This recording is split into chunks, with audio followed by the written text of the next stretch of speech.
খাবারগুলো খেতে পছন্দ করে, বড়রাও পছন্দ করে। হ্যাঁ, এইভাবে আবার আরেকটা পাটিসাপটা বানিয়ে নিলাম।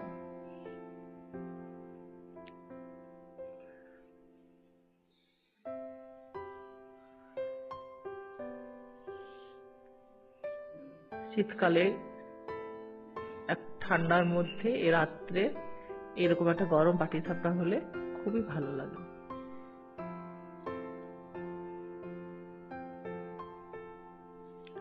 দেখুন কি সুন্দর উঠে গেছে, এবং এটা খেতেও ভালো হয়েছে। আবার আরেকটু একটু সামান্য ঘি দিলাম, ঘি দিয়ে একটু নাড়াচাড়া করে নিলাম। এটা সাদা তেল দিয়েও বানানো যায়, আপনাদের যেমন ইচ্ছা। ঘি দিলে একটু গন্ধটা ভালো লাগে। দেখুন আমার পাটিসাপটা রেডি।